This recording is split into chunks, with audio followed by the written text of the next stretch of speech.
Ha llegado el invitado y yo quiero que pase directamente.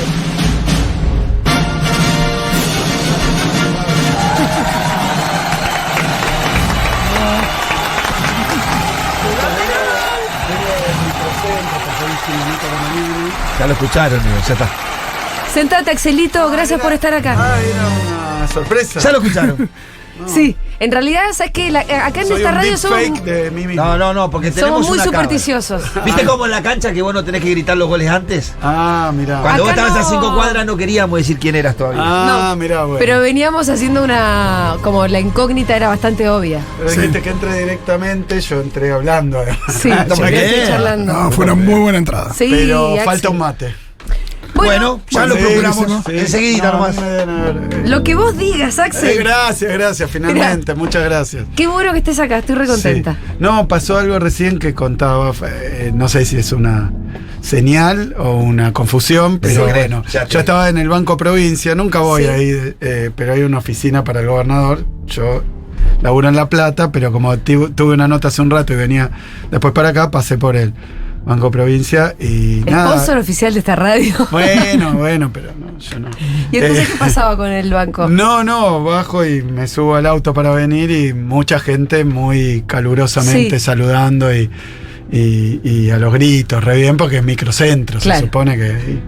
No sé, no es que estés en no es mi medio nicho, de... no es mi Claro, no te vino a saludar un arbolito. No sé. capaz que- Entonces entraste sonriente, Axel. No, siempre. Hoy le estábamos preguntando recién a los oyentes en qué nivel de optimismo están, siendo 10 se gana en primera vuelta, siendo 1 se pierde en primera vuelta, siendo 5 hay balotaje. Siendo 6 hay balotaje con chances. Nosotros estamos en un 6. Sí. Ya ¿sí? te advierto. Bien. No, yo estoy un poco Así mejor, que- casi que en un así 7. Mira. 7, Sí. Pero Bueno, Axel, esta es una nota, te doy la bienvenida formal. Muchas Axel gracias, Kicillof, gracias por invitarme, gobernador de la provincia de Buenos finalmente. Aires, un gran compañero además. Gracias por invitarme finalmente. No, dice. sí, claro. No, finalmente vine. Te faltó el cierre, ¿no? Claro, es que la no sabía frase. así. Porque de invitarte te invitamos un montón de veces No, y ahora se dio. finalmente se dio eso. Sí, ¿Querés usar auriculares o no? No hace falta. Bueno, perfecto. Bueno, Axel, estamos a 5 días de las elecciones, entonces es imposible no hablar de coyuntura. No me lo recuerdo. No, viste que los nervios son totales. Los Ansiedad, nervios son bien. totales. Y entonces es importante que hablemos de esta elección, pero también esta es una nota que hacemos los miércoles acá en Segurola y Habana, que se la hacemos a militantes Ah, de bien, todo tipo. bien, vengo Y en calidad entonces, de- me parece que sí. Bien. Obviamente que vamos a llegar al momento en el que estás vos, pero me encantaría hacer el recorrido de cuál es la historia que te trajo a este momento crucial, a 5 días de una posible reelección como gobernador de la provincia de Buenos Aires. Muy posible, ahí los numeritos cambian. Muy fundamental, al menos ¿Qué le para... da esa? ¿Qué le da ese termómetro? Ah, No, nosotros esa A estamos mí en me da 8, 8-9. 8-9, estamos ahí, sí, en 8-9 provincia, me da. 8-9 porque no hay que contar. Pero además hay que decir que en términos de cómo juega la elección tuya, también puede ser la garantía de otorgarle el balotaje a Sergio Massa, ¿no? Es lo mismo, prácticamente, claro. hablar de las dos cosas. No es idéntico, pero es lo mismo. No es idéntico, pero forma parte de una Sí. misma gran batalla. Bueno, perdón, te interrumpí con... No, estaba haciendo toda una gran introducción, pero te decía eso, que yo quiero que hagamos un recorrido para entender qué nos trajo hasta acá. Y hoy, siendo 17 de octubre, la primera pregunta es, ¿cuándo te hiciste peronista vos, Axel ¿Cuándo me Kicillof? hice peronista? Porque no sos de chiquito peronista. No, yo ya de bebé no se me aplica. Claro. No había una foto de Perón en la cocina y capaz que si había estaba tachada, no es que fuera un furibundo antiperonismo en mi familia de origen, pero no había peronismo.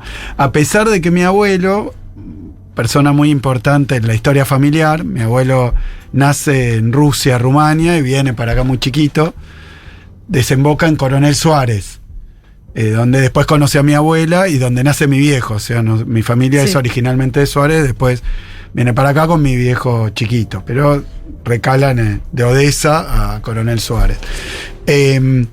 Y mi abuelo le fue muy bien con el peronismo, tenía fábrica metalúrgica y bueno, de aquella época hizo plata, digamos, tenía varias fábricas, etcétera, y después funde con la dictadura, termina Sí. de fundir en el comienzo de...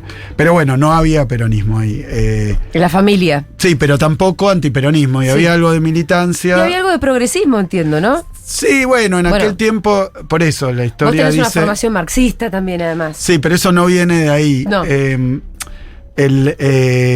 Mi viejo había militado cuando era universitario, un poco, creo que a contramano de lo que esperaba mi abuelo, que esperaba que fuera el heredero de la fábrica.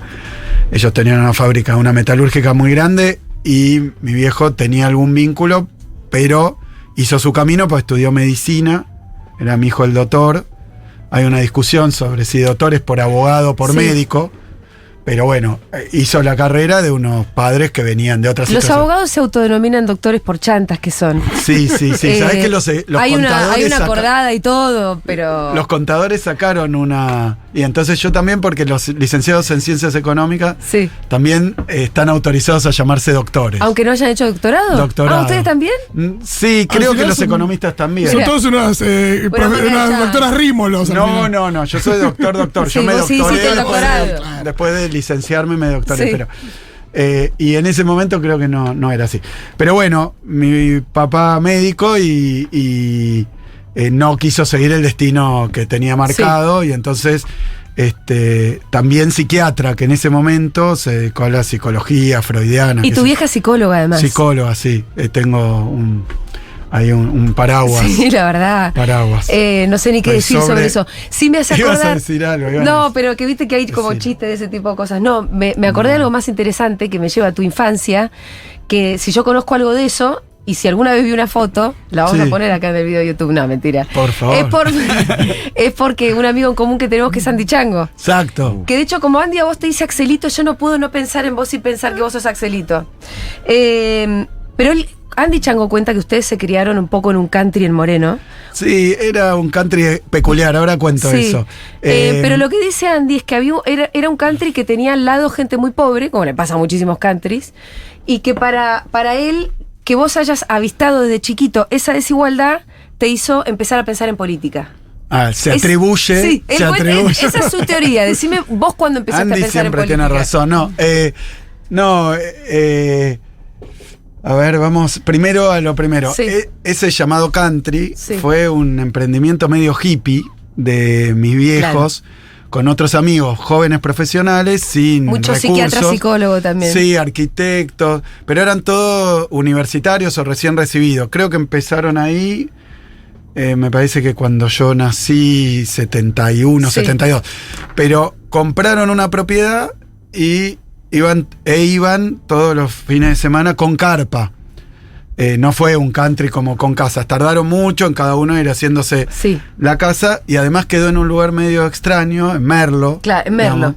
Sí, en el barrio Libertad. He ido. Sí, bueno, en el barrio Libertad. Y es así como vos lo contás, como... Pero era un viejo casco de una estancia. Claro. Entiendo que de los Pereira Iraola, pero era 13 hectáreas, creo que son. Sí. Y ahí empezaron a construirse casas con un proyecto medio hippie, lo iban construyendo de a poco, qué sé yo. Hippie quiero decir, porque en aquel momento, 70, principios de los 70, iban un grupo de amigos, consiguió un lugar para pasar el fin de semana, jóvenes profesionales, todos. Y empezaron a tener hijitos. Sí, pero es distinto a las historias de los countries posteriores. No, nada que ver. Pero y digo otra cosa. No, bueno, también tendrá similitudes. Lo que digo es que está en una zona que después eso que cuenta Andy, es que hubo un plan de dual de lotes con servicio que empezó a poblar toda esa zona, y no es una zona ni de country ni de barrios cerrados, es una zona más bien muy popular con esto en el medio. Claro.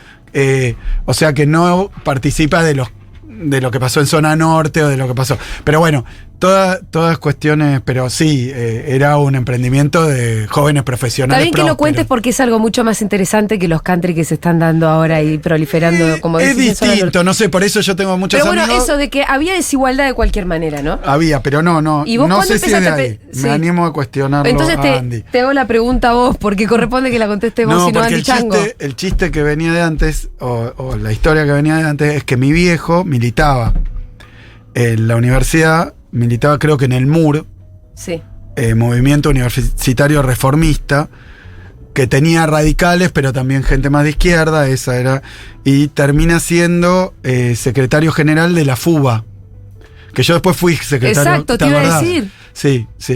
Terminé siendo también secretario de la FUBA. ¿Y tu viejo fue secretario general de la FUBA? Sí, pero, y también durante, no me acuerdo si Onganía, cayó en cana Sí. por hacer política. Entonces él era... Noche y los bastones largos, ponele o... No tengo mucha referencia Sí. de fecha, pero sí que estuvo preso por actividad política y dice la leyenda que mi vieja Sí. vio un paredón que decía Libertad Daniel Kicillof. Cuenta mi vieja, no es leyenda porque es lo que cuenta mi vieja, nadie lo ha negado, Sí. no tengo otra fuente Porque y lo yo lo hagamos, tomo claro. por verdad, pero bueno, cuando él estaba preso, Sí.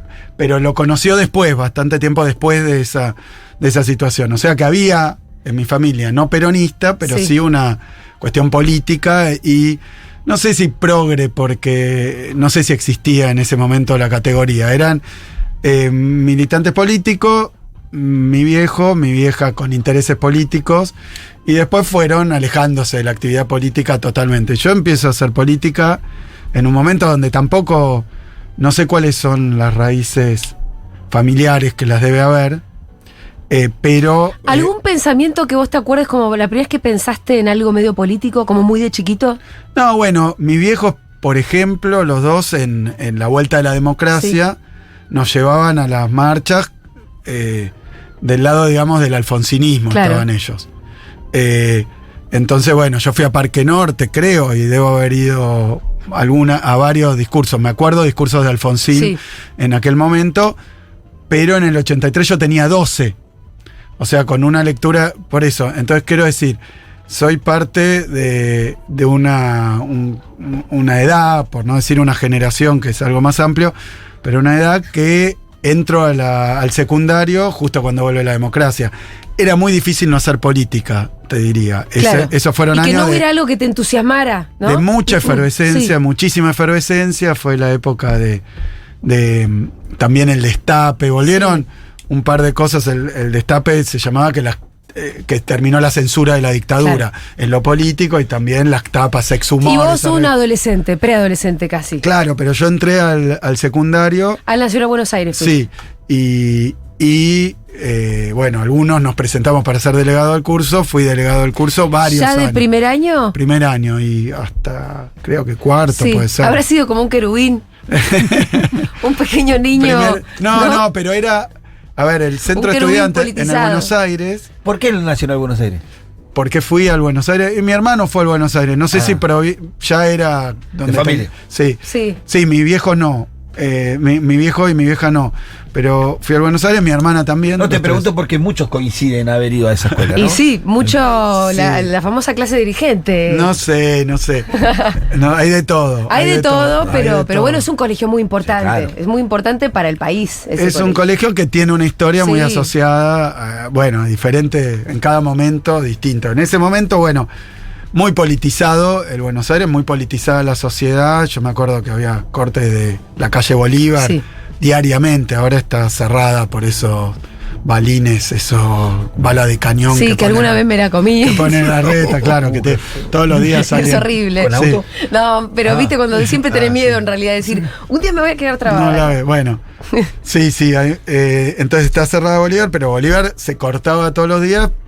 Con distintas. Sí, pero muy acciones asociada políticas. a la cuestión de no solo el alfonsinismo con su retórica de que con la democracia se come, se vive, se educa. O sea, la democracia, después de la dictadura, como derechos sociales, Sí. educación, salud, bueno, esa tradición popular, digamos, que surge ahí, llamémosla más o menos nacional y popular, y más o menos irigoyenista, que tiene sobre todo el primer alfonsinismo, y además con la cuestión de memoria, verdad y justicia, los derechos humanos, el juicio de la Junta. Estaba toda la sociedad, bueno, después de que se resquebrajó y terminó la dictadura militar, era permanente, mucha efervescencia política. Sí, Entonces y lo que nos hace pensar un poco los radicales y dónde se van a parar en los Ahora. próximos, ¿no? Ahora. En lo que y se si viene. tienen algo de memoria, no deberían estar con Bullrich. Bueno, No deberían. entonces, que no quiero que nos perdamos mucho del hilo. Un niño ahí delegado. Claro, y desde ahí empecé a militar, Sí. por eso. Empecé a militar y no terminé nunca. No terminaste nunca. No, seguí militando Porque- en la universidad. ¿Y fuiste presidente del centro de estudiantes en el colegio también? No, Ah, Mariano Recalde. era Mariano presidente. era tu Fue presidente. Fue presidente, sí. mira, me acuerdo de un cumpleaños de Mariano en el que nosotros conversamos. Mm. Por ahí vos te olvidaste, pero en ese momento Axel ya era un poco una celebridad. Entre nosotros, por lo menos. Sí, entonces muy yo me acuerdo. restringida en los ámbitos de la militancia. Sí, pero política. Axel ya era Axel.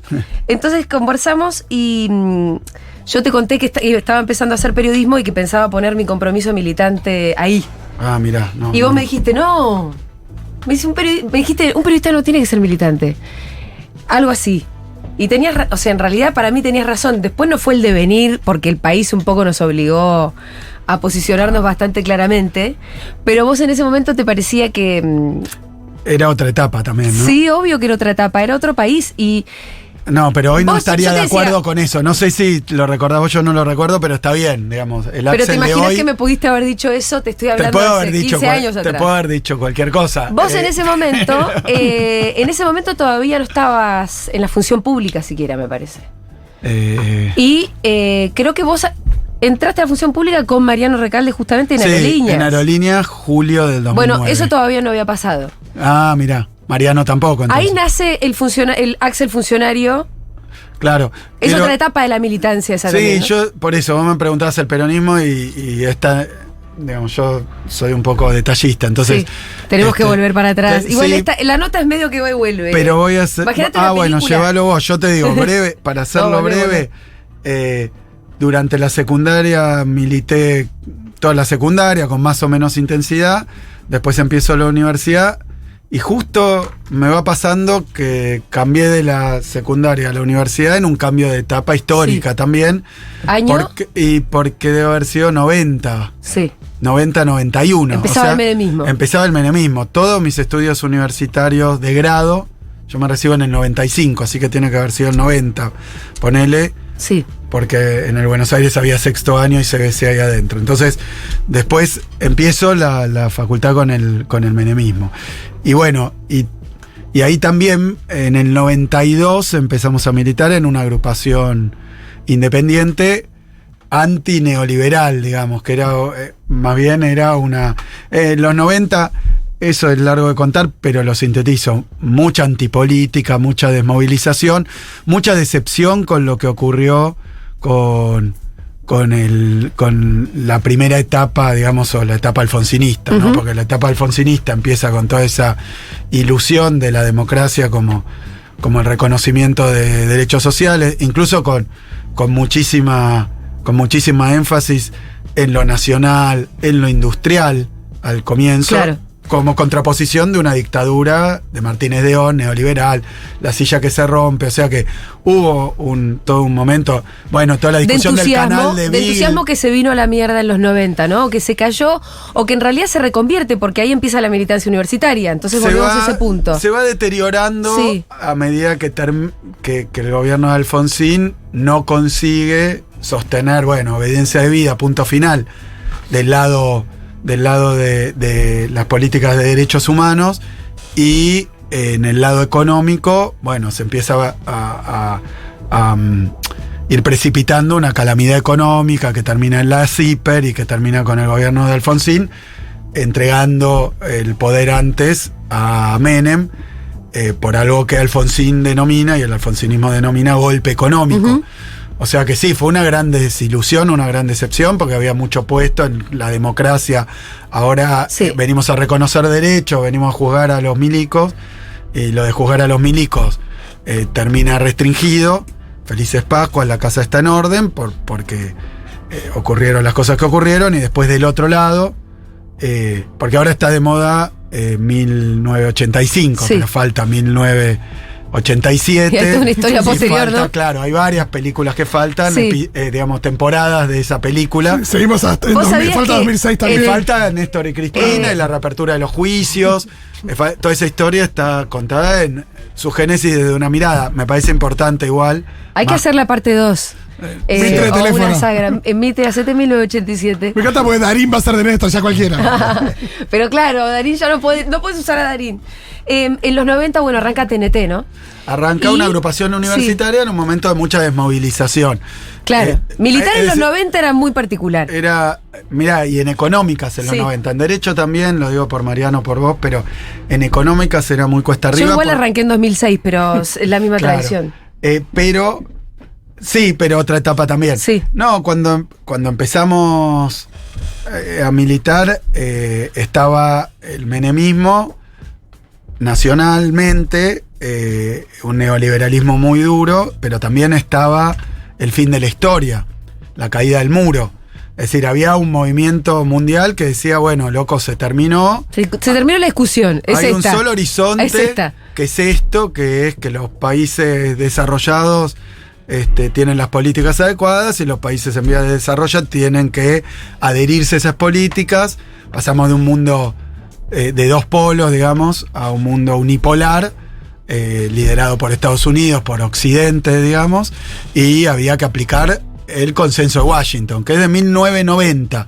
En 1990 se reúnen en Washington unos tipos y dicen, un país, para que le vaya bien, sí, si es atrasado, tienen que hacer, era un decálogo, 10 medidas, que eran privatización, ajuste, apertura de importaciones, todo el programa que fue acá el programa de Cavallo, que es el mismo de Melconian, que es el mismo de Milei. Pero exacerbado. Sí, bueno, qué sé yo, después veremos, Sí. porque después veremos si eventualmente pueden aplicar algo de eso y de esa manera. Lo que sí es el mismo programa, es la misma base ideológica. Y son los mismos intereses filosófica. los que están detrás. Por eso, ¿no? son la misma banca, es la misma banca. La misma banca. Bueno, en TNT muchas aventuras, ¿no? Muchas. Muchas aventuras. Por un lado estaba esto, el contexto que era hacer política sin una referencia superestructural.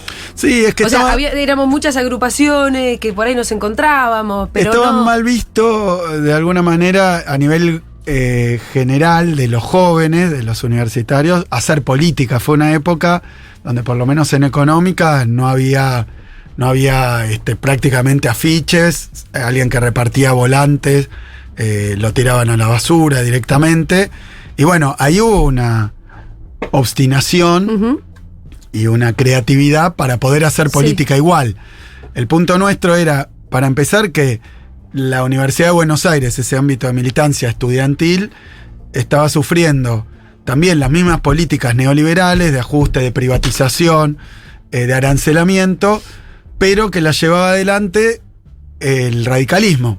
Sí. El alfonsinismo, digamos, o el schuberofismo en ese momento. Sí. Entonces la universidad, que desde la época de Alfonsín venía con gobiernos radicales, rector radical, etcétera, nuestro punto es, están aplicando el ajuste, el arancelamiento, la privatización en la universidad, pero con el otro partido político. Después nos terminó dando la razón que cuando gana la alianza aplican las mismas políticas y llevan a Cavallo, pero en aquel momento parecía como, no, en la universidad está la tradición de la reforma del 18 universitaria, de gratuidad, y no, la verdad que no. Entonces, nuestro punto era que los estudiantes sumisamente y con la idea de no hacemos política, les estaban metiendo acortamiento de los planes de estudio, achicamiento de las carreras, degradación de los títulos. Y te agrego una cosa, Axel, también estaba una cosa de que la carrera, y hasta el día de hoy, corregime si no es cierto, es una carrera sobre todo liberal.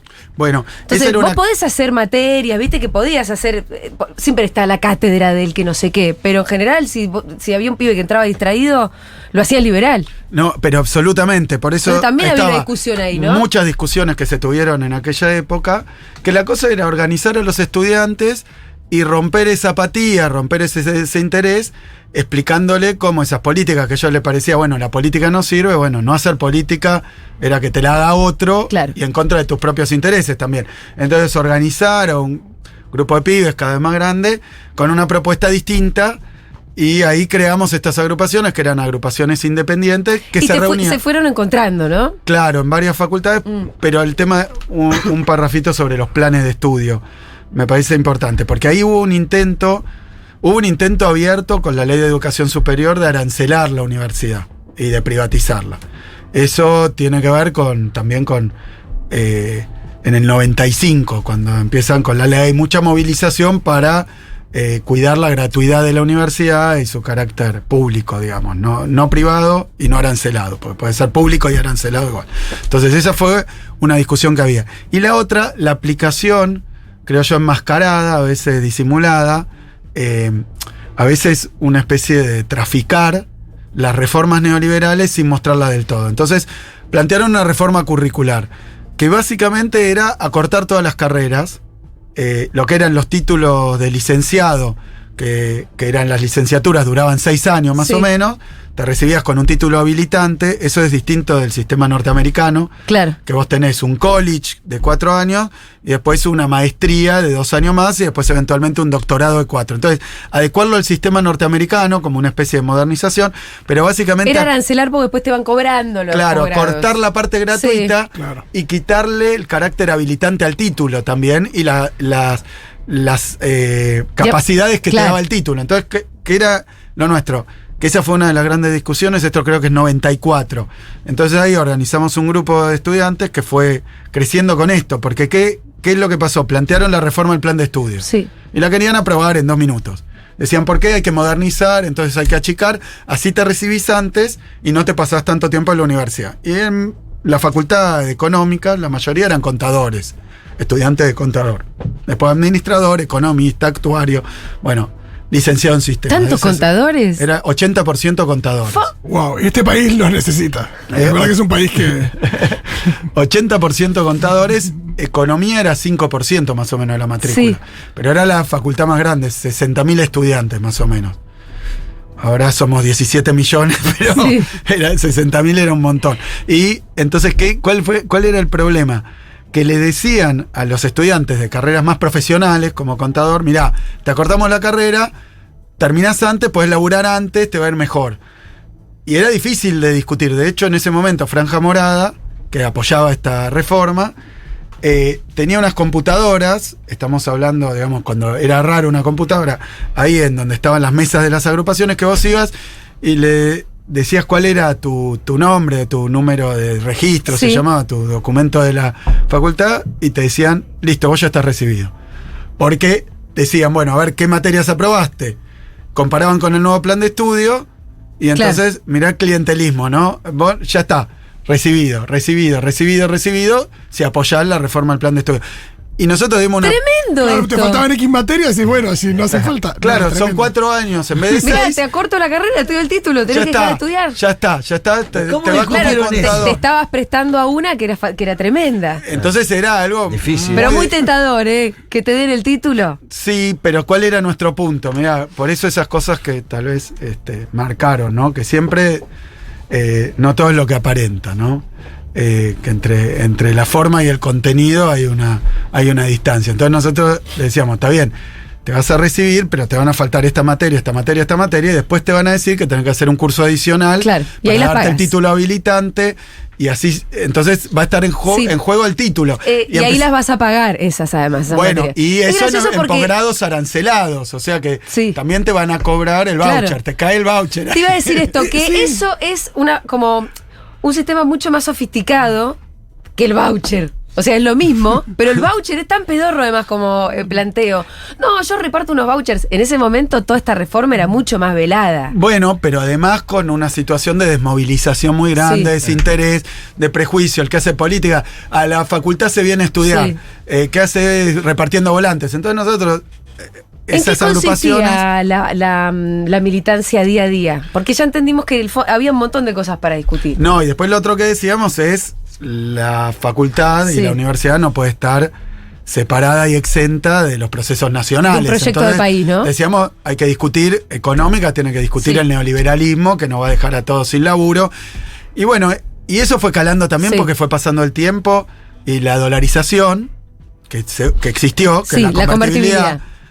La dolarización de Cavallo, que bueno, de la Fundación Mediterránea, y después Roque Fernández, que Sí. es el economista de Milei, que estuvo ahí Son los también. mismos Son los siempre. mismos tipos, más qué casta. loco, qué casta. No, imposible más casta que Y aparte ¿Qué siempre con la misma. Uf. Ni Porque siquiera eso- se modernizan. Ni ¿no? siquiera pero son eso es lo los hijos interes- de, son los Yo creo viejos. que la original que tiene esto es que le han puesto nombres incomprensibles, simples, Sí. novedosos, tentadores, pero después, como digo, el remedio tiene un nombre, ¿no? Pero después cuando lees el prospecto, las contraindicaciones, viste, nadie tiende a leer el prospecto del Sí. medicamento porque si no, casi no tomaría ningún medicamento, porque dice esto te puede traer vómito, diarrea, Sí.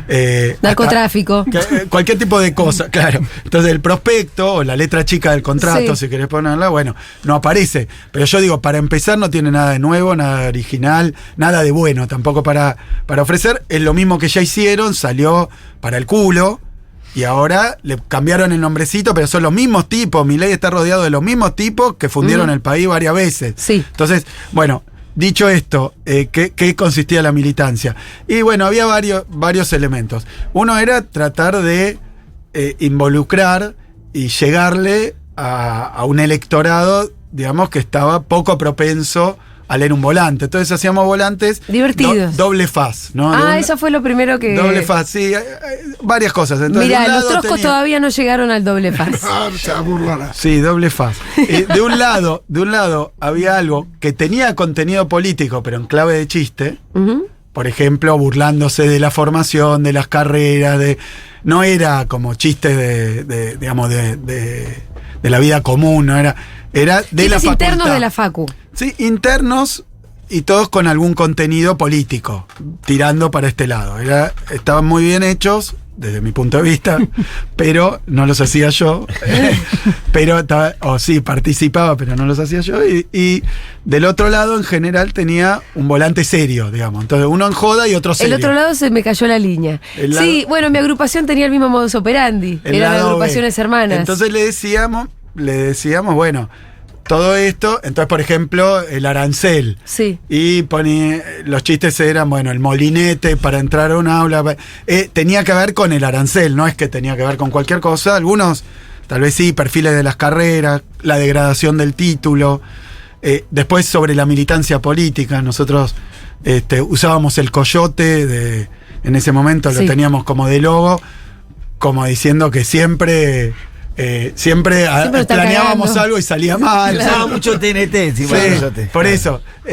Sí, igual varias cosas. Pero creo que, a ver, te puedo decir, en términos cuantitativos, si esto se mide por resultado electoral, y cada elección, que son anuales ahí, nos iba un poco mejor, pero era, si no me equivoco mal, 3,75 primera elección, entra un... entra un consejero. Sí, al centro de estudiantes, no, consejero al consejo. No, eso era para... Claro, un secretario al centro, pero era yo, ¿no? Entonces yo era el primer candidato, entro. Pero con 3,75 y después 10, 15, 18, 20 y pico, 30 y pico y después ganamos el centro de estudiantes. Y ganamos después la FUBA. O sea que... ¿Y vos fuiste presidente de la FUBA? No, yo no, Iván. No, tenés razón. Te iba a preguntar por Iván. No, sí. Iván Hein, nos referimos al gordo Hein, que fue un gran amigo mío y tuyo también. Sí, un gran amigo. Y fue compañero tuyo de militancia. Y quienes conocemos un poco más la historia, sabemos que ustedes tenían una suerte de rivalidad, linda rivalidad. Como la de Chris Evert y Martina Navratilova, que siempre dicen que se mejoraban, ¿no? Como que la rivalidad mejoraba a la otra. ¿Qué te acordás de Iván? Si es cierto este flash que estoy teniendo yo de cómo esas rivalidades que se hacen crecer mutuamente. Sí, yo me acuerdo que bueno, poco tiempo antes, o un tiempo antes de lo que le pasó a Iván, de la muerte de Iván, recompusimos. Sí. No, va mucho antes. Sí. Y él también cuando tenía un problema grave, que tuvo varios problemas graves previos, venía a mi casa. O sea que no era una enemistad, no éramos enemigos ni era agresivo. Sí, tal vez tuvo que ver en que yo curso la carrera, me recibo, después empiezo el doctorado, pero también empiezo una carrera docente, laburaba de docente, investigador, y empiezo a hacer el sindicato docente de mi facultad. Yo era el secretario general del sindicato docente de los profesores de mi facultad, pero había una especie de TNT estudiantes, que así empezó, y después agrupación de graduados, que TNT interactuaba graduados. con graduados. Sí. Y bueno, y ahí empezamos a tener también miradas distintas sobre varias cosas, pero no era Iván contra mí, eran los estudiantes contra la mirada de los graduados. Es como articular realidades distintas, y bueno, y nosotros nos volcamos también más a la política nacional a esa altura que al tema universitario. Claro.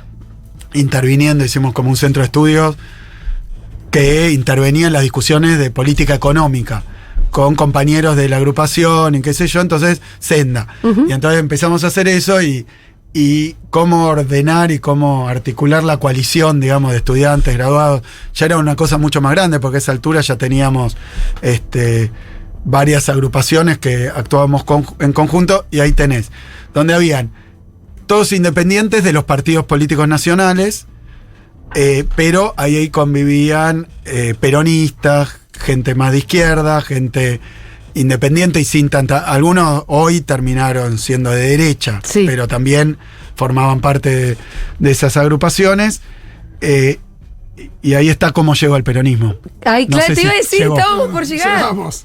Pero no me quiero ir Dale. del gordo Hein. Sí. Y ¿sabes que me tengo un recuerdo en el funeral? Sí. Yo te fui a abrazar y Sí. te dije algo terrible, que tal vez no te debería haber dicho, pero bueno. Sí. Te dije, bueno, quedaste vos. Y vos me miraste y me pusiste cara de ¿cómo que qué me estás diciendo? No te acuerdas de esto, ¿no? Por ahí alguien más te lo dijo también. Pero que como quedaste vos era en el sentido en el que ustedes dos eran nuestros grandes cuadros económicos, ¿no? Generacionalmente, digo, y que se fuera el gordo dejó un vacío enorme, como Sí, cuando muere por un supuesto. militante, el hueco que deja un militante, además un cuadro como era él. Me dice, wow, y para mí en ese momento era re importante que vos estuvieras. Y no me equivoqué, porque en ese momento, porque ahora vos sos gobernador de la provincia de Buenos Aires, con muchas posibilidades de volver a reelegir además. Esto es Ustedes un dicen reconocimiento nada 80, más. 90. No, muchas gracias. Bueno, pero digo, de Iván porque- igual quiero sí. decir.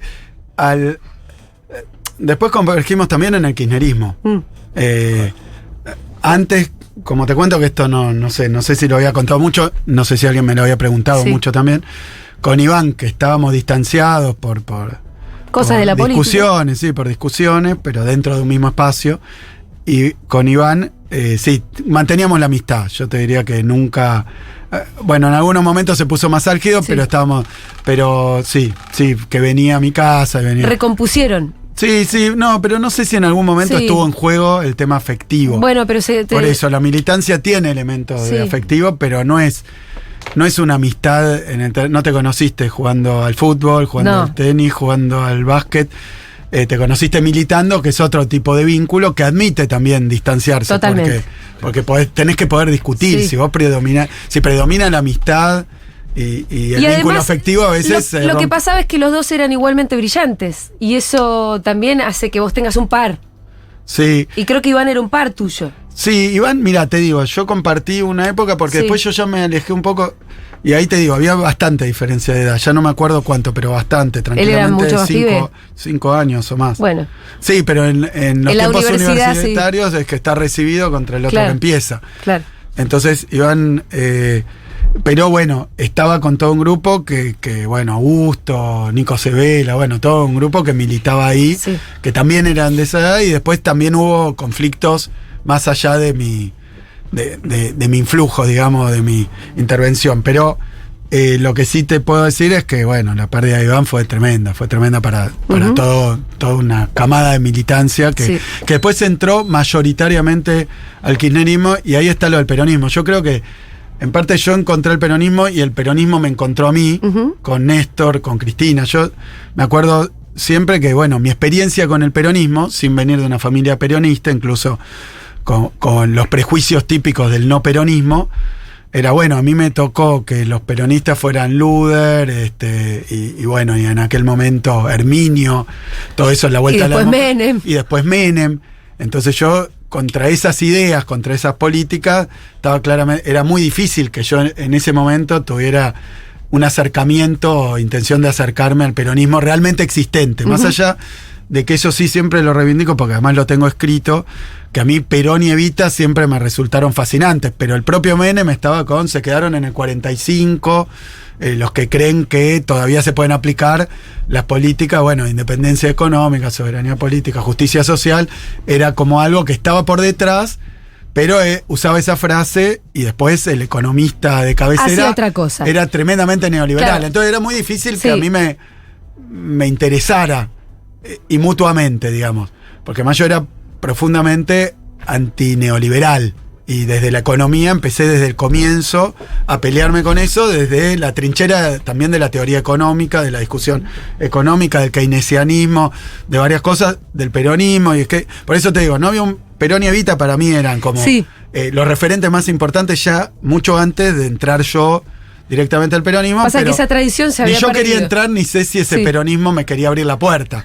Entonces había una mutua, no quiero decir que tuviera alguna importancia, que yo estuviera o no, pero bueno, difícil. Sí hacía política con muchos compañeros Bueno. y compañeras que eran peronistas de identidad. Bueno, Mariano Cristina Recalde, y Néstor, Guado claro, claro. Sí, yo me Que re- tenían padres, venían de familias peronistas. Sí, yo me acuerdo mucho el día que asume Néstor, el 25 de mayo de 2003, cuando lee ese famoso discurso de Asunción, que creo que la conté alguna vez, que yo iba a dar clase de macroeconomía superior, Sí.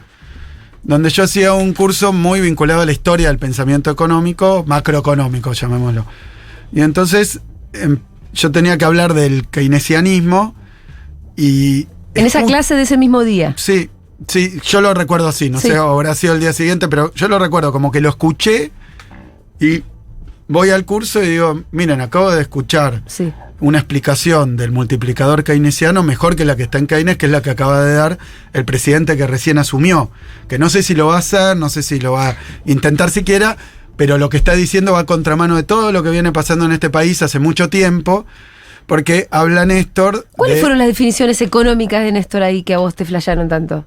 No, es que era un modelo ¿O era de... todo el discurso? No, crecimiento con inclusión Sí. será recuperar la industria nacional, el ¿Con qué trabajo. poco nos conformamos igual? Pero No, sí. pero veníamos de Es los un montón. 90, veníamos de los 90, veníamos de la Rúa y veníamos de todo el interregno ese, Sí. de Duhalde, etcétera, que había un modelo productivo, pero muy indeterminado. Ahí Néstor lo que dice es mercado interno.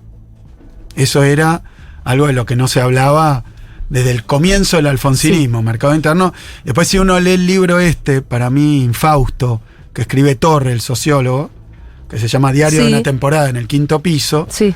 que cuenta un miembro del equipo de Zurruil. Perdón la atención a este tipo de cosas, porque como economista también, como ministro de Economía y como habitante del quinto piso, del quinto piso posterior, como habitante de ese quinto piso, me llamó mucho la atención porque cuenta toda la historia del equipo de Zurruil y la pelea incluso con Alfonsín para poner en práctica un modelo económico mucho más neoliberal, mucho más liberal que el que Alfonsín tenía en la cabeza. Claro. Una disputa donde el Fondo Monetario y los poderes reales estaban del lado del equipo económico de Zurruil, que era ajuste, que era privatizaciones, después con Terraño, programa de privatizaciones, que son todo un preludio de lo que después pasa durante el menemismo. Pero Néstor, ¿qué dice? Vamos a subir los salarios, mejorar los salarios, generar producción, y con la producción que vamos a generar se va a dar empleo, y con ese empleo que vamos a dar va a aparecer más demanda, y esa demanda va a incentivar la producción. Y bueno, y cuenta lo que es la teoría del multiplicador keynesiano, digamos. Por eso yo después de eso Que vos decía... también conocías de leerlo en los libros. Claro, yo ya creo que había terminado ya mi tesis doctoral Escúchame, Axel. sobre Keynes. Sí, claro. Entonces justo estaba con esos temas. Y vos hablaste del discurso en tu clase. Del Sí, discurso de se Néstor. lo comenté. Ahí arranca el peronismo. ¿Te pasa ahora, por ejemplo, que como no aprendiste la marchita de chiquito, a veces te confundís con la letra? Ya me la aprendí. Ya era hora. De acá No, pero ojo Sí. que el orden de las estrofas no altera el producto. Porque... a veces le pifiás de estrofa. No, yo creo que me fijo más Sí. por haber entrado después, ¿entendés? Entonces... Lo estás pensando más. Lo estoy pensando. A mí me pero- pasa eso de que es como la lengua materna, ¿viste? Yo también la aprendí de grande. Entonces, me hice peronista, no sé, a los 22, 23. Cuando yo canto la marchita al lado de un peronista de cuna, me doy cuenta que hay otra pura naturalidad, ¿entendés? Sí. Uno Sí, tiene sí, que pensar sí, en la sí. letra. Sí, como Hay hablar una- otro sí, idioma. es como hablar otro idioma de grande. Materno, claro. Tenés que pensar tenés que pensar No, más. pero te digo algo de Néstor, porque yo no entro oficialmente al kirchnerismo. De hecho, ahí tengo varios interrogantes, Sí. porque lo que decía me parecía extraordinario y refrescante. Sí. refrescante para lo que era la realidad política y económica, porque Néstor venía con eso de voy a ser mi propio ministro de Economía. ¿Te acordás? Eso Sí. para un economista era muy importante, porque veníamos de una etapa donde el ministro de Economía, sobre todo por el derrotero de Cavallo y de un gobierno de Menem y su gobierno opositor de De la Rúa, los dos con el mismo ministro, Ujú. donde el ministro de Economía era como un virrey Claro. que estaba a veces por encima del presidente. Porque además cuando el ministro de Economía tiene autonomía es porque es ortodoxo. Claro, y Porque la heterodoxia en realidad es la que tiene que ser conducida por la política, ¿no? eso desde el punto de vista conceptual, Sí. pero después que responde a intereses que no son los que se expresan en las urnas. Además. Porque no son los que... Y viste que le imponen a un presidente un ministro de Economía, y entonces ese ministro de Economía representa determinados sectores A los dentro que del lo gobierno. pusieron. Y cuando, además, está el Fondo Monetario Internacional. Porque hoy cuando yo hablo del papel del Fondo Monetario, no sé si se acuerdan, creo que andaba dando vueltas por ahí. Cuando asume Macri, que asume diciendo que no van a volver al Fondo Monetario, entre las primeras medidas que toma, la de pagarle a los fondos buitre, ahí estábamos en el Parlamento como diputado y medio vocero del bloque. Y entonces, cuando hablo de eso, digo, esto empieza así, termina en el Fondo Monetario Internacional. Y eso, para mí, gente que haya transitado por eso, para no hablar de generaciones, pero que haya vivido la época de los 90 y lo posterior, y bueno, que el Fondo Monetario esté como dice Sergio Massa, dice el síndico, ¿no? Sí. Pero el auditor, de alguna manera interventor y de alguna manera el hacedor de la política económica, el Fondo Monetario, por el nivel de endeudamiento y el modo, digamos, lo que viene junto con el endeudamiento del fondo, que es un programa económico consensuado o hablado. Bueno, ahí ya hay una lesión de la democracia importante. Por eso, 3 cosas de Néstor. Ese programa económico. Segundo, un programa económico independiente de los poderes fácticos y de los poderes económicos, que más allá de que Néstor decía yo voy a ser mi propio ministro de Economía, a mí no me van a imponer la política económica, represento algo, lo voy a llevar adelante. Y después lo que dijo, que era lo que precisamente en los 90 parecía que no iba a ocurrir nunca más. Porque en los 90, esto del fin de la historia, era la idea de que el neoliberalismo era eterno. No había forma de que eso cambiara, y cambió en toda Latinoamérica. Claro, se había cerrado la discusión, pero no. No, bueno, nosotros no, pero en una minoría ruidosa, pero poco. Vos decías, hace un ratito me dijiste, me gustaba como el discurso de Néstor, y no sé si estabas por decir un pero. No. Voy a algo después. Al pero sí, voy después. Y lo otro, la revitalización de la política, de la militancia, Sí. todo eso creo que, de nuevo, para los que nos tocó transitar la actividad política durante los 90, donde era una tecnocracia, la antipolítica, la despolitización. Bueno, creo que desde la Casa Rosada se llamara a la participación política, el vínculo también con los movimientos sociales. Bueno, todas novedades muy fuertes que puso Néstor, que obviamente era un peronismo que yo no había conocido. Uh-huh. Después sí, bueno, con varios compañeros estuvimos viendo hasta que finalmente en 2009, pero fue más bien, yo diría, más bien en la 125 y en esa discusión que empezó a ser más... Una militancia más orgánica, ¿no? Como más... Sí, más orgánica. Salida más, del closet. Más vinculada al gobierno, y después, bueno, la entrada al gobierno. Y la entrada al gobierno. Tenemos poco tiempo. ¿A qué hora te tenés que...? Vos te vas a Sarandí ahora. Yo me tengo al que ir acto. al 17 de octubre. Sí, del 17 de octubre. ¿Cuánto tenés? No sé. Habría que... Porque está Ivancito ahí afuera, pero a nosotros nos falta... ¿Querés entrar, Iván? ¿Querés entrar? ¿Te molesta si entra Iván Jagroski? No, ningún problema. Ningún problema. Porque tampoco te voy a estar metiendo a uno con el que no Un habíamos yonque, claro. consensuado. Ningún, Voy a hablar. ningún Sí, problema. Siéntese. No, ¿cómo les va? Cuando llegué, estaban hablando de.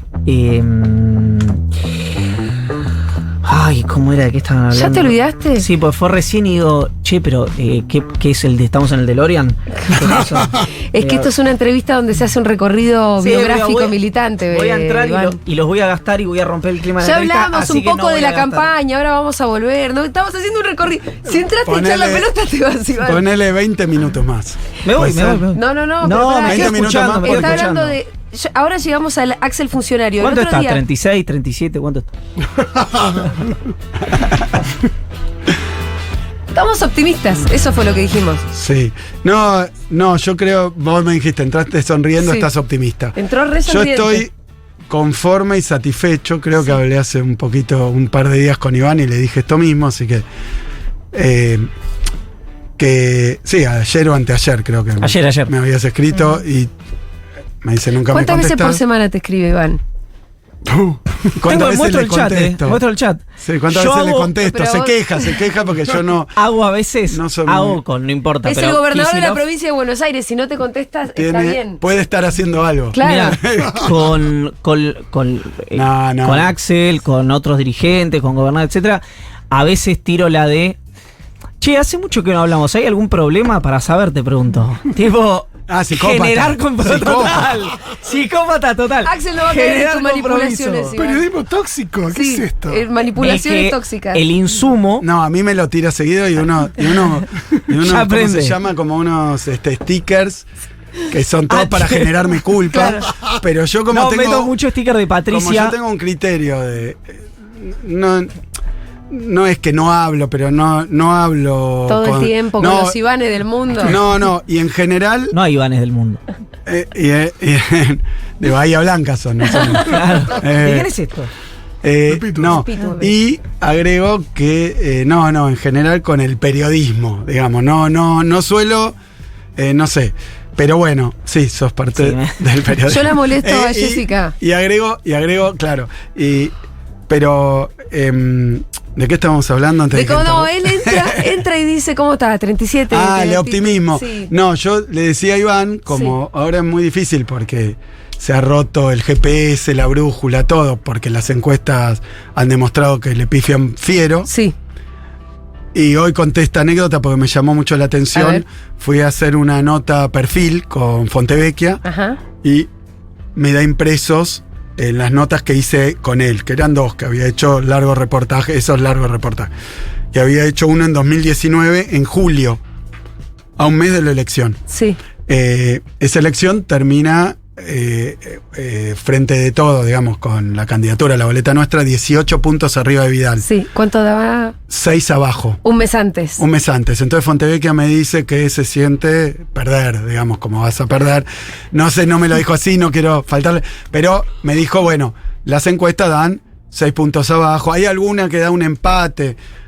Y le había pifiado por 28 puntos. Increíble. 24 Sí, puntos, digamos. 24 puntos. Una o sea que no es subestimación nuevo. del voto peronista. No es nuevo. Más o menos como los economistas, ¿no? No es nuevo. Sí. Más o menos como los economistas. Sí, no. Yo. Ahora que Cristina dijo la casta de los economistas. Aparte, Sí. Axel no pertenece a esa casta de economistas. No que- sé, pero ¿Cómo? sí. No, Soy pero economista. Caraca, yo soy periodista, él no es economista. Desde Exacto. que llegué está hablando de teoría económica. No, pero Axel es el No, gobernador es de la mi provincia pasado, de Buenos Aires. es ¿no? mi pasado. ¿Entendés? No Yo ahora es- perdí la gimnasia, así que. No entiendo. No, Axel. pero bueno, ¿qué es lo que me da esa sonrisa? Que nada, que yo estoy satisfecho con el trabajo que está haciendo Unión por la Patria, los militantes, los dirigentes, los intendentes. Creo que se está haciendo una campaña, Sergio Massa a nivel nacional, los gobernadores. Yo veo que hay un volumen y una actividad muy fuerte. Estos días que estoy recorriendo por enésima vez, tercera vuelta a toda la provincia, pero que fui a varios Sí. lugares, me encuentro con las mesitas los días de semana, de quiero la militancia, agregar la volanteando militancia. con ganas. Sí, y la militancia también, la micromilitancia de hablar con el primo que sabes que vota Milei. Todo el mundo se está dando esa tarea. Por lo menos me sí, es da muy- esa sensación a mí. Obviamente nosotros veníamos diciendo, es la que más vale, porque como esta es una impugnación de los medios de comunicación, de los dirigentes políticos, está todo medio en veremos y en duda, hablar con alguien con el que tengas una empatía, con el que tengas una confianza, o con el que compartas algo que le puedas hablar desde ahí, desde, bueno, un colega en algo, digamos, de trabajo, del barrio, del club, de no sé qué, y le diga, mirá, loco, yo veo esto, creo que tiene más penetración cuando están impugnados los discursos políticos, cuando incluso el propio discurso de Milei está muy devaluado últimamente, sobre todo por los recules que ha hecho, ¿no? Un tipo que iba a dolarizar, se comía a los pesos crudos, digamos, venía a dolarizar a no sé qué. Después de las PASO, en el debate no se mencionó una vez dolarización, no se mencionó una vez voucher, no se mencionó, excepto el tema de los 30.000, que es otro de los puntos, pero no habló de venta de órganos. Sí, no es política pública, digamos. No, pero bueno, cuando Sergio Massa vino con mucha propuesta, Milei no habló, trató de no perturbarse, pero tampoco dijo voy a dolarizar, porque de los 5 economistas que Milei patentó para que hablen por él, están todos enfrentados sobre si se va a dolarizar y cómo.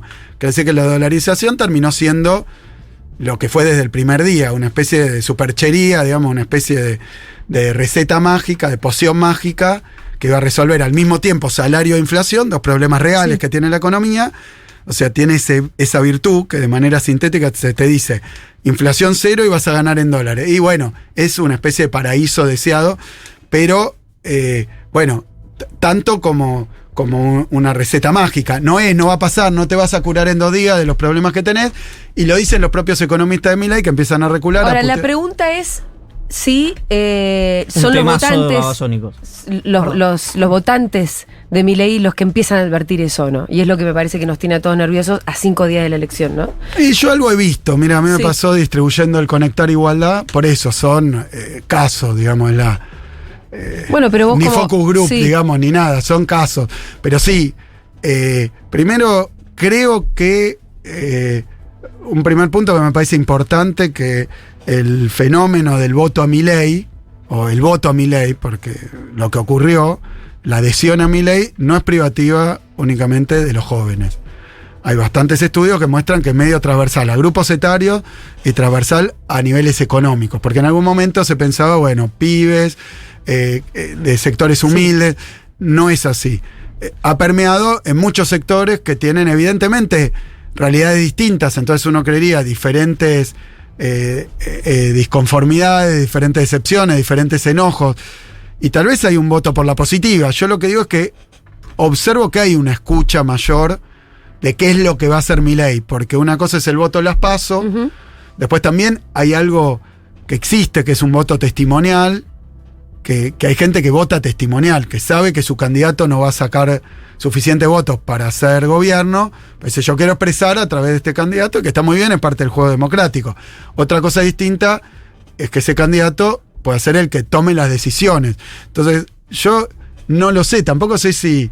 Yo creo que hablar de que el Papa es el demonio, de que no fueron 30.000 y decirlo con el discurso de Macera, creo que hablar de venta de órganos, de venta de niños. Agitar a que la gente saque los pesos del banco también fue fuerte. Contaminación de los ríos. Claro, que no importa la contaminación. Pero parece que en esa última corrida bancaria que él intentó agitar, quedó muy expuesto que, bueno, lo pirómano que puede llegar a ser Milei.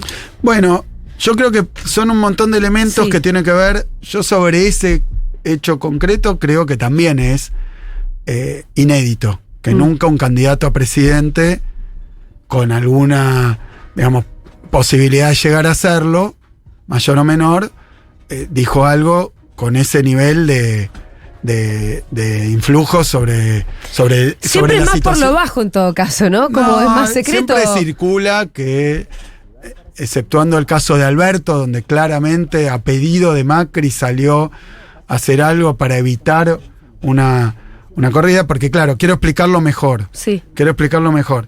Si hay una probabilidad, digamos cualquiera, 10%, 20%, 30%, 40%, 50%, 80%, de que un tipo sea el próximo en tomar decisiones y te dice el dólar está muy bajo, ¿se acuerdan, por ejemplo, Prat Guy, durante previo a que asuma Macri, que le preguntaban mucho dónde va a estar el dólar? El dólar oficial estaba a 8. El paralelo estaba, creo que a 16, pongamos. Y él decía, bueno, el dólar va a estar entre 8 y 16. Cuanto más cerca de 8 esté mejor o algo así. Decía, si hacemos las cosas bien va a estar más cerca de 9, creo que estaba, De 9. y si hacemos las cosas mal va a estar más cerca de 16. Claro, decía eso, que fue una... Dentro de todo, él podría haber dicho, no, mirá, la verdad que el dólar está muy mal, va a haber que hacer una modificación drástica. Entonces, y después vinieron, para colmo, mintieron, porque vinieron, asumieron y devaluaron a los 6 días un 60%. O sea que sí tenían en carpeta una devaluación, Ajá. pero la ocultaron. No lo decían. Lo ocultaron, no sé si para no generar una crisis previa, una corrida previa, o simplemente porque parte de lo que pasó con todo el gobierno de Macri es la estafa electoral. No dijeron nada de lo que venían a hacer, decían lo contrario siempre. Sí. No vamos a ir al fondo, iban a ir al fondo, vamos a sacar el impuesto de las ganancias, decían, y pensaban duplicarlo. Yo me acuerdo que el propio Pratgay después dice, cuando le preguntan, pero ¿cómo ustedes decían que iban a subir la jubilación? O no sé si subir la jubilación 82% móvil, lo dijo Macri en una publicidad. Conmigo el 82% móvil, conmigo nadie va a pagar el impuesto a las ganancias, esa fue la campaña. Y después hicieron lo contrario, bajaron la jubilación y subieron la cantidad de gente que pagaba el impuesto a las ganancias. Entonces le preguntaron a Pratgay cuando ya lo habían echado. Le dicen, ¿pero cómo? Usted hizo una cosa y decían otra. Y dice, nunca en ninguna carpeta del plan económico que estábamos preparando constaba las cosas que Macri decía, sino lo contrario. O sea, que fue una estafa electoral premeditada. Dijeron algo que era lo contrario de lo que No iban es a el hacer. caso de Milei, donde se están diciendo todo tipo de barbaridades y ahí donde todos miramos atónitos, pero ¿cómo vas a votar al loco de la motosierra, no? Ahora, Dale. no sé cuánto tiempo amerita esta respuesta, pero ¿hay chance gane Milei, gane Massa, gane Bullrich, que la política económica que venga sea sin shock? Es decir, después ves el tipo de shock, pero que sea esta cosa de emparche, reemparche, recauchute permanente. Mira, yo creo que hay un problema que venimos acarreando desde 2018, que es el plan del fondo. El fondo tiene esta peculiaridad, te hace los desembolsos, te refinancia, si vos cumplís ciertas normas y ciertas medidas llevas adelante, que tienen que ver con el déficit, tienen que ver con el valor del dólar, tienen que ver con la tasa de interés. Es la receta clásica del fondo. Entre las recetas que tiene el fondo y los reclamos, digamos, y las imposiciones que tiene, es siempre devaluar por encima de la inflación. Y esto es algo que viene haciendo Macri, que en la época de Guzmán se sigue refrendando y que ahora Massa detiene, ¿no? Lo de estar todo el tiempo devaluando por encima de la inflación. Que es teóricamente una forma de cerrar la brecha, o fíjate que los técnicos del fondo dicen que, bueno, si la brecha, digamos, la diferencia entre el oficial y el paralelo es 100%, si vos devaluás 100%, Se va, la va a cerrar alcanzar. la brecha. Pero bueno, ahí vuelvo al correcamino, no. Se Sí. te va a devaluar el paralelo probablemente, si no, y esa es una cuestión casi uno diría conceptual, teórica e histórica de la Argentina. No es así como se baja la brecha, pero porque te lo digo Lo que es empíricamente. increíble es que ellos todo el tiempo estén pidiendo esa misma receta, viendo que en Argentina funciona distinto. No es tan increíble porque la mirada de ellos no es cómo evoluciona la distribución del ingreso en la Argentina para que sea más equitativa. Lo que ellos están mirando, yo siempre lo digo, para mí es de todo lo que uno puede decir sobre los planes del fondo, que hay un montón escrito y obedece, digamos, a diferentes situaciones, pero así el estándar, el mínimo, el núcleo mínimo es el siguiente: dólar caro, o sea, devaluar. ¿Por qué te piden dólar caro? Porque es mejor para la Argentina, porque evita la inflación, porque entonces de esta manera acumular reservas. No, porque son un acreedor nuestro en dólares. Entonces dice, cuando le das un dólar al argentino, que no lo pueda comprar, ni para importar, ni para ahorrar, ni para nada, ni para fugar, ni para nada, bien caro, ultra caro. Entonces, ¿qué haces con eso? Y acumular reservas para pagarle a ellos y a los acreedores que ellos representan. Entonces, como representante de los acreedores en dólares de la Argentina, te dicen dólar caro. Lo que me tenés que dar a mí, solamente para mí, que los demás no puedan acceder. Y lo otro que te pide es ajuste, porque el dólar, aún caro, queda en las reservas. Y el que debe al Fondo Monetario es el Tesoro, que tiene que ir a comprar esos dólares con recursos genuinos. Entonces te pide ajuste para que vos ahorres y con eso compres dólares y le pagues a los acreedores. Ahora, o sea que si vos querés ponerlo en el ABC del Fondo Monetario, siempre pide lo mismo, ajuste de evaluación, siempre tiene el mismo resultado, recesión e inflación.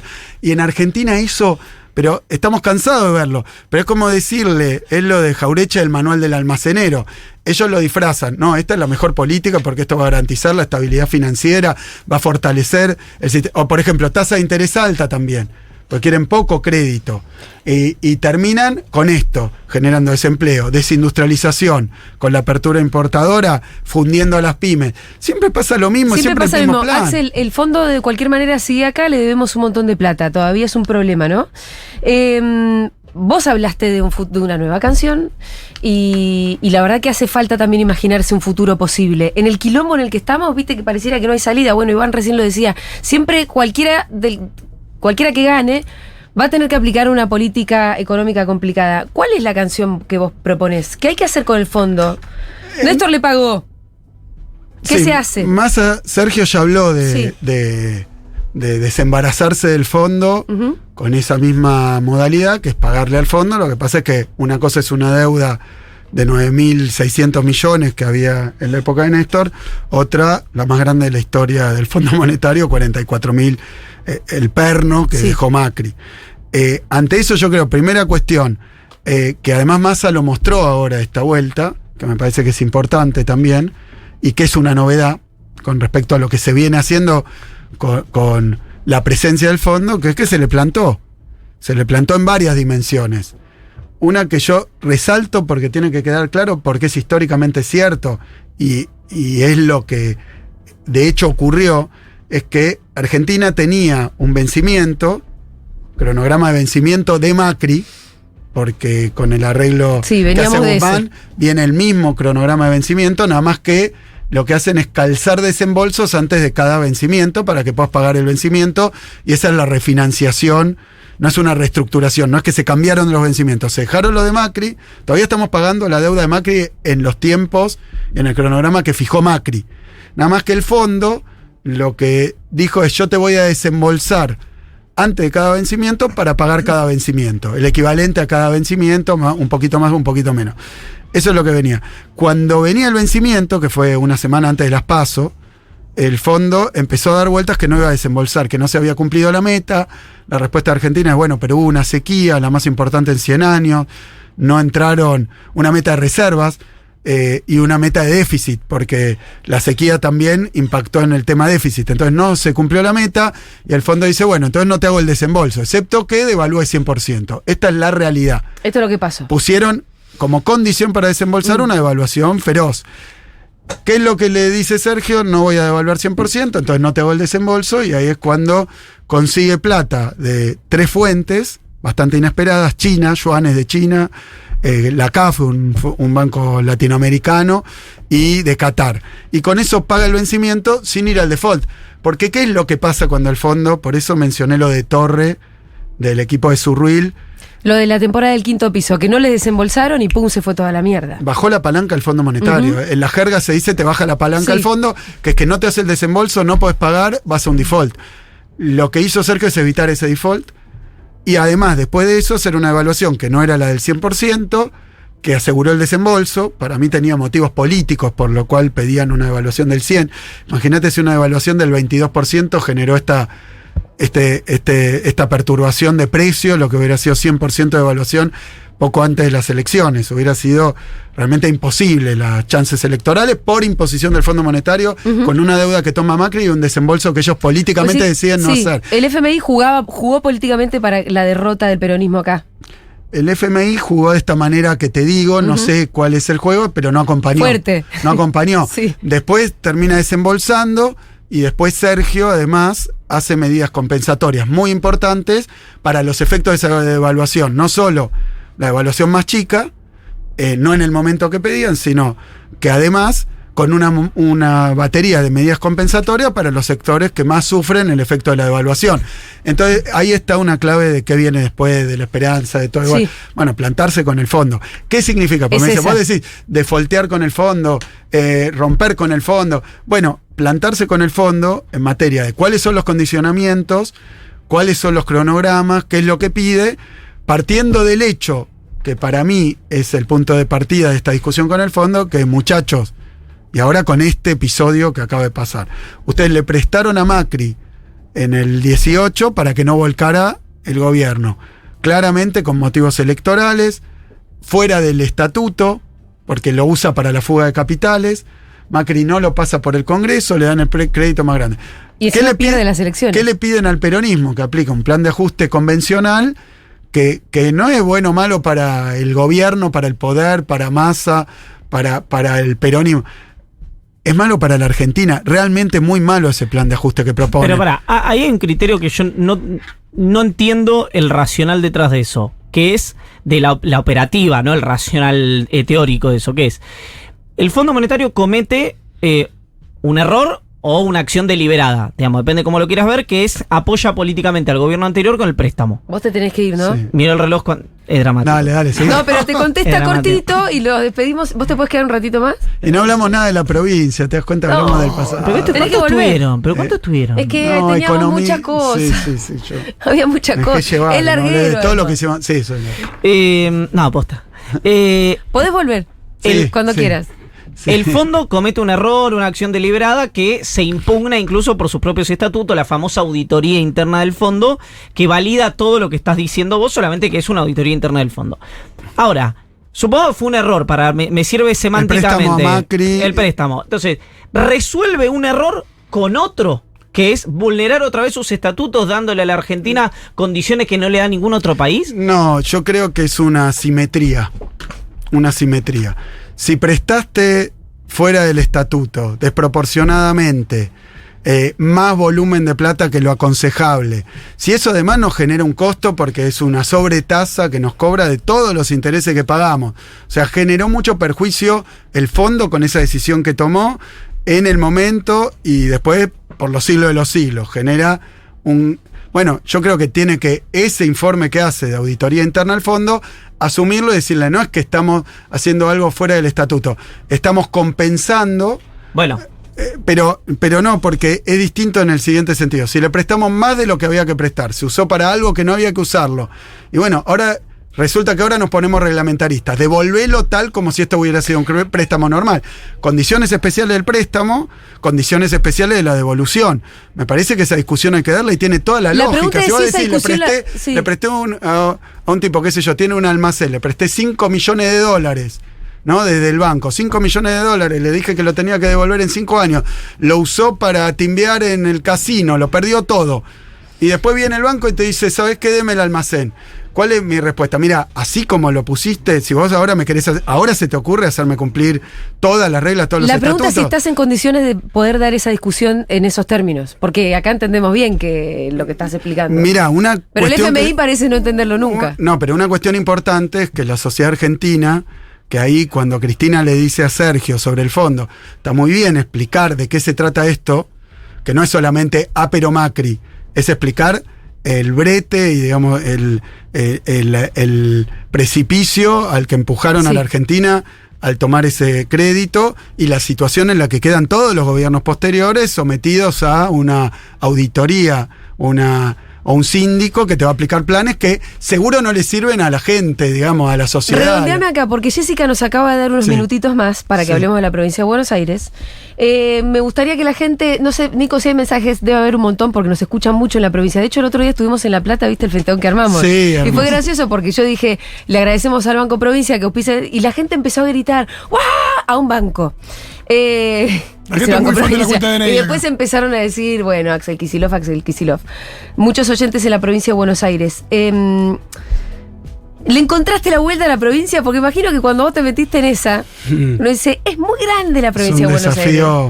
Tremendo desafío. Creo que... ¿Por qué la querés volver a gobernar? También sería la pregunta que completa la primera.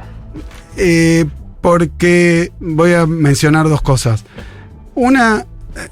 no, encontrarle la vuelta, no sé, creo que construimos un equipo de trabajo, el frente de todos en ese momento, Unión por la Patria, en provincia de Buenos Aires tuvo un comportamiento y un vínculo de mucha unidad y de mucha colaboración de todos los sectores con el gobierno y el gobierno con los sectores, espero, más allá de las demandas de cada sector, pero creo que en la provincia de Buenos Aires se mostró políticamente un gobierno robusto, digamos, más allá de que pasamos mil circunstancias, Sí. desde la sequía, pasando por la pandemia, por situaciones muy excepcionales, muy difíciles. ¿Qué es lo que puedo decir de eso? Me parece que en el medio de eso, sobre todo post pandemia, planteamos un plan para la salud, para la educación, para las políticas de género, un plan para cada una de las áreas de gobierno, para la infraestructura, para los puertos, el Canal Magdalena. Hay mucho pendiente de lo que vinimos a hacer, más allá de que la provincia de Buenos Aires, esos planes eran a 6 años, 6x6 se llamaba, ¿no? Dijimos 6 años, Macri más pandemia, 6 años para recuperar y poner a funcionar varias cosas de la provincia que venían postergadas. Entonces, inauguramos 201 escuelas, Sí. 3 veces lo que hizo Vidal. Pero es suficiente, alcanza, no, hay que darle Faltan este ritmo. escuelas. El gobierno mismo, te diría, la provincia, hay temas más, si vos querés, más generales, como la integración, la identidad de la provincia de Buenos Aires, que son parte de la política de gobierno, que tienen que ver con lo que hace Flor Santut en lo cultural, que tienen que ver Con la construcción de una identidad, ¿no? Sí. Que me parece que... Sí, que creo que es un tema para largo, Sí. para mí apasionante, porque creo que es más profundo incluso que una política de gobierno o que el gobierno, la provincia misma. Creo que se hicieron avances, creo que los valora buena parte de los y las bonaerenses, pero creo que también sobre la plataforma de lo que hicimos, podemos decir, bueno, está bien, cuando llegamos había 100.000 cuadras de tierra en el conurbano, sin asfaltar. Bueno, faltamos 13.000. Falta un montón. Y sí. Pero este ritmo, en un año y medio, 13.000, bueno, este ritmo va a ser significativo. Axel, ¿querés un poquito un shot de dopamina? Porque por ahí hay mensajitos, ¿no? Ponete los auris a ver si... Pará, tengo que Sí, hacer ya. una parada técnica, un segundo. ¿Tenés que ir al baño? Yo también. No, pues tomé más mate. Gobernador, póngase eso en los auriculares, por favor. Bien. A ver si hay mensajitos. Hola, ¿le pueden mandar un saludo grande a Axel, que fue profesor mío de economía en la carrera de sociología en la calle Marcelo T. Alvear en el año 2005? Un genio, un crack.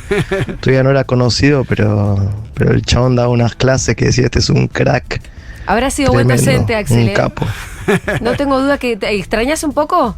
Me encanta, Sí, me ¿no? encanta, pero sí, no sé si extraño, sí, un poco extraño. Extraño escribir. Estás en otros menesteres, Axel, ahora. Sí, sí, ¿Me pones sí, más sí. mensajitos, Dieguito? Hola, Seguroles. Bueno, estaba un poco bajón porque lunes, cuenta regresiva para Igual es martes. escribirle a mis amigas que no están todavía decididos por quién votar. Pongo la FUTU para cambiar un poco la energía, y a quién encuentro, a nuestro gobernador Kichilo. Te amo, Kichi. Vamos que el domingo ganamos. Bueno, ella estaba en una tarea muy importante que era escribirle a todos los que no saben todavía quién votar. Sigan en esa. A ver, otro mensajito. 30 lucas el pasaje para ir a votar a mi provincia, así que más vale que se gane en primera vuelta, loco. Hay que viajar. Mucha gente viajando también. Hay que qué viajar, responsabilidad, ¿eh? Es muy importante que cada voto Qué lindo, importa acá. qué lindo. A ver qué más. Axel, qué lindo ser la envidia de todo Cava, porque nosotros sí te podemos votar a vos, estamos súper agradecidos. La cuenta de Nino salvó la vida, todas tus gestiones, la verdad que admirable, y gracias por ser esa parte del peronismo en la que seguimos creyendo. Bueno, hay algo de eso también, Axel.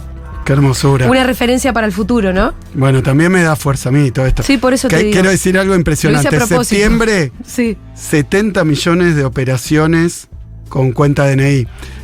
27 por segundo. En este segundo, Impresionante. 27 operaciones con cuenta DNI. La billetera digital. Del Banco Provincia. Sí, del Estado. Sí. Del Estado. La primera del Estado. Excelente Y eso. sí, muy lindo. Buenas, por acá psicólogo en cárceles de la provincia, y nada, le quería mandar un abrazo a Axel. Pude con el Procrear hacerme una casa, por suerte rechacé el UBA de Macri y ahora estoy pudiendo vivir en mi casa, puedo pagar la cuota sin volverme loco, llegando a fin de mes, y quería agradecerle también porque por primera vez desde que yo recuerdo se habla de salud mental en la provincia y en el país en general. Sí. Bueno, se hizo mucho trabajo ahí también. Sí, ahí está. Son todos grandes temas. Igual, Axel, tenés que volver. Cada cosa, cada clic Sí. abre un horizonte. Mirá, recién pensaba que Sí. ¿para qué y qué vamos a hacer en los próximos 4 años? Yo siempre planteo que hay una parte que es reconstruir, que tiene que ver con hacer las escuelas que faltan, hacer modificar, digamos, la infraestructura escolar, pero también libros en las escuelas, también computadoras para los pibes. Eso es toda una parte. La otra yo lo llamo transformar. Que transformar es más profundo, lleva más tiempo, que tiene que ver con algo que estamos haciendo en educación, en salud mental, por supuesto, en seguridad también, que es cambiar de raíz lo que encontramos. Esto es, estamos discutiendo los planes de estudio de todos los niveles. De jardín, digamos, inicial, ya está modificado el plan de estudio y hay un cambio de perspectiva total. Ahora el jardín no vas, digamos, no es que no existiera, pero ahora muy claramente vas a aprender. Va a aprender, claro. Y no solamente a que lo cuiden. No es a jugar, ni un guardadero, ni una guardería, ni nada. Es el inicio de la escolarización. Y entonces es un cambio de los planes de estudio. Lo mismo estamos haciendo en primaria, lo mismo estamos haciendo en secundaria. Estamos cambiando también los regímenes. Hubo una discusión sobre el tema repitencia. ¿Te acordás que surgió en un momento? Sí. Con horror, bueno, no se va a repetir más, porque siempre la derecha punitivista, digamos. Pero bueno, el tema es cómo hacemos para reconocer lo que no anda bien, en lugar de defender ciegamente, porque estamos tan bandeados en que unos quieren cerrar, privatizar, arancelar, que entonces el reflejo es defiendo la educación pública como está, y es un error. No, y yo creo que te pone muy vulnerable, que la forma de defenderlo es decir, no, mirá, defendemos la educación pública, gratuita, universal, pero estamos trabajando en mejorarla de esta manera, de esta manera, de esta manera. Si no, la bandera es lo de la derecha financia, y entonces deteriora, y después viene y evalúa y dice, qué mal anda, cerremos. Claro. Entonces, ¿no? Es la paradoja. Porque te genera las condiciones para su destrucción total. Y yo creo que lo que hay que hacer es decir, mira, esto anda así porque venimos de años de descuido, de financiamiento, de falta de formación docente, de montones de cosas que obviamente no es decir está mal porque son todos los que laburan en eso. Viste, nosotros estamos cerrando los manicomios en la provincia de Buenos Aires, que es una ley nacional de salud mental que no se aplicaba. Ya la mitad de los que estaban internos en manicomio tienen otro dispositivo, no es que vuelven a la casa, digamos. No, pero se los cuida porque se los tiene que seguir cuidando. Por eso, pero parece que entonces estás criticando a los laburantes que con unas condiciones adversas, salariales, de infraestructura, de sistema, laburaban ahí. No, se los valora un montón lo que hicieron, muchas veces contra la corriente, con mucho esfuerzo. Pero bueno, tenemos que ir transformando y parte de una crítica de lo existente, de lo real, y decir, bueno, vamos a hacer esto otro. Y en esa dirección vamos. Eso tiene mucho que ver con lo de 4 años más. Porque en seguridad lo mismo, en seguridad cambiar la formación. Sí. Bueno. Hay un montón de cosas que empezaste y un montón de cosas que tenés que terminar, así que bueno, a votarlo, Axelito. A ver, un mensaje más. Jessica nos va a matar, pero ponemos un mensaje más. Hola, Axelito, querido. Habla Lore de Mar del Plata. Te mando un beso muy grande. Te vi en persona acá en la placita una vez que viniste a militar y nada, flashé. Así que desde ese día te sigo a todos lados y tengo tu foto en la cocina. Mirá. Amo a mi gobernador, quiero que sea mi gobernador para siempre, mi futuro presidente de todo. Bueno, hay mucho amor también, me imagino que te debe hacer bien en este trayecto, ¿no? Sí, es hermoso, te repito, la sonrisa con la que entré tiene que ver con que ahora vamos a un acto unitario, digamos, de unidad de todos los sectores del movimiento obrero, con las organizaciones sociales, con todos los movimientos sociales y también con todas las organizaciones políticas. Va a ser un acto importante, 17 de octubre, cierre de campaña en provincia, y viene a coronar, no a terminar, pero sí a coronar una campaña que para mí lleva 3 años y medio más o menos, porque venimos laburando. Me dicen, bueno, ahora está recorriendo la provincia. No. La recorre siempre. Todo el tiempo. Es que una buena gestión es una campaña, ¿no? Sí, por eso. Y también una gestión es un proceso de transformación de la vida, ¿viste? Cuando te dicen, lo más lindo es entregar una casa. Sí, bueno, inaugurar una escuela, inaugurar una sala de salud, un centro de salud, un hospital, y cerrar un manicomio, bueno, tantas cosas que tienen que ver con que capaz aparece una ruta y vos ves ahí que es campo al costado de la autopista Presidente Perón, y te das cuenta que pronto todo eso va a tener fábricas, casas, viviendas, centros logísticos.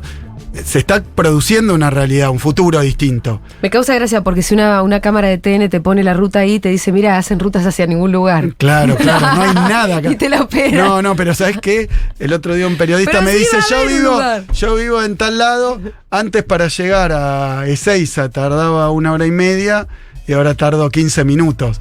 Pero lo que van a traer, tienen que reconocer, hay cosas que hace años, bueno, la ruta 11, el corredor atlántico, vieron que ahora se bate récord todo el tiempo, Sí. los fines de semana turísticos. Y bueno, también porque es autopista todo el corredor atlántico, menos la parte que va a armar Chiquita Gesell, ya se licitó, ya se adjudicó, entonces va a ser todo eso.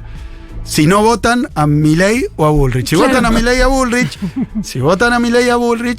una ruta no se construye con motosierra, con dinamita, con ajuste tampoco No, se construye. con el Estado. Recordemos que no hay segunda vuelta, no hay balotaje en provincia, así que hay que ir a votar este domingo. Sí, claro, por supuesto. Este domingo vamos a conocer también el resultado y si es que vos seguís siendo gobernador de la provincia de Buenos Aires. Te deseamos lo mejor, Axel, y gracias por haber estado acá.